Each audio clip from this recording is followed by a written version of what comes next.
Lately, more and more people have been talking to me about attention deficit disorder and saying how it makes it hard to concentrate on a book. It makes it hard to finish a manuscript.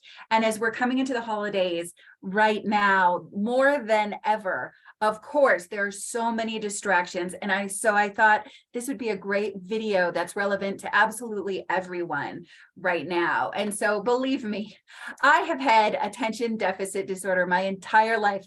I don't even drive a car because my attention deficit disorder is very bad. And I believe I've saved a lot of lives by staying off the road. That said, I definitely know how to advance in a manuscript and really create an author career despite distractions, despite everything. And so in this video today, I wanted to talk about 4 major strategies that will help you hone in and concentrate no matter what you come up against this holiday season. So let's get right into it. First, the first 2 steps, I want to do them as a pair. First, know what you want and know what you don't want. And so sometimes this takes a little journaling, but if you know what you want, then you can start to develop your next right action. Anybody who is a part of the Writer's Block Facebook group will know that I'm always frequently asking, what's your next right action? What's your next right action? And so if you journal and you decide, this is what I want for this holiday season, then you can focus on whenever there's a moment of time, whenever you get a little break in the chaos, a break in the distractions, you can run and get that next right action done. You can advance in your manuscript. And so the secret behind the step is that if more than anything, you want to finish your book, then focus on that. Know that's your next right action. For me, when I travel during the holidays, when I'm with family during the holidays, I know that there's going to be a lot tugging me, a lot of distractions, pulling in different directions. But if I do have a patch of time, if I can escape and get some time to myself, which frankly, we all need sometimes, I know that the first thing I want to do is get a pen, get a paper, and get back to my one thing. I know what I want. And so then the other half of that, which is especially important with attention deficit disorder, is training the brain. Know what you don't want. And so there might be things that frequently just take hold of your brain and move it in the wrong direction. Move it into the direction of a place you don't want to go. This can include frustration, family drama, random insecurities or feelings of inadequacy that just take hold of your brain and pull it in every single direction. And so when you know what you want, the next step is to know what you don't want. For me, I find I get frustrated easily, and then my brain will just chew on a random frustration, and then that doesn't advance me in the way I want to go.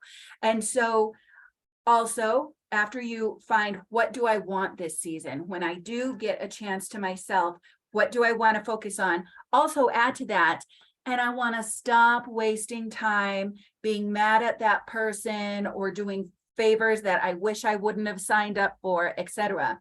And so simplifying that down to the 2 things, that what do you want, what do you not want, and then even just small moves in that direction are going to start to accumulate and build momentum. Step number 3, calm your mind. And all of these steps so far have been things that are really good to write down and put on paper. Calming your mind is also a good thing to do through pen and paper. So especially during hectic times, such as the holiday season, I find that I will get an hour to myself and I'll be like, okay, book, here I come. But there will be so much going on that the first thing I will do is I will just journal.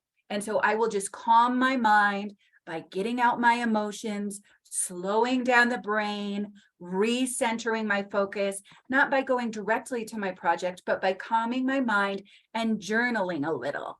And I want to give an extra little bonus here that's been working really well for my book clients, for my author clients, is that if you journal, remember that you can use anything you journal. You can take a highlighter to it afterwards and see, do I want to use this thing that I just journaled as characterization for my protagonist? So many of our protagonists are based on our own experience.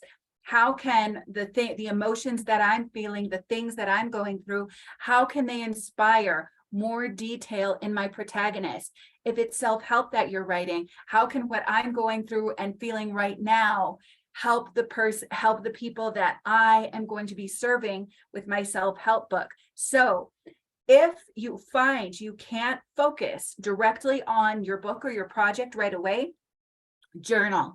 And then so often, rather than trying to, push through the frustration or push through severe emotions and write when you can't really focus, by taking that journaling step first, you bring yourself back to the page and the whole process goes faster, because so often we'll find what we're honestly, authentically feeling is just inspiration for the book that we're working on. So the 3 steps are: know what you want, know what you don't want, calm your mind. Journaling's the best way to do that. And then the 4th thing, I wanted to talk about what is great about attention deficit disorder. And that is the making crazy connections between very disparate things. And so this is something that is especially relevant to distractions. So whatever is in front of you, so often, as Marcus Aurelius said, the obstacle is the way. Use those distractions, as I was saying with journaling, use those distractions as things to make your writing more unique. See, how can the random crazy distractions that happen in this season, how can you learn from them? How can you incorporate them into your book? And journaling also helps with that.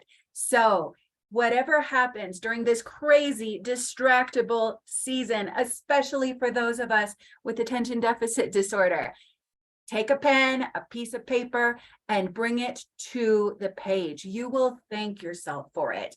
And if you want prompts, below, I always put the Writing and Yoga Staycation. So this has writing prompts so that when you do get that moment to yourself, you're not facing a blank page. Instead, you're facing something productive that can move you forward on your book. And obviously, every single Friday, I do free writing classes to help inspire you to move forward on your book. So when you sign up for that, Writing and Yoga Staycation below, and also put my book, The Meaning Method, below. When you sign up for that, you're going to be able to get the weekly free Friday classes to move you forward on your book, because I love helping you develop your author career. So much love. Talk soon. Bye.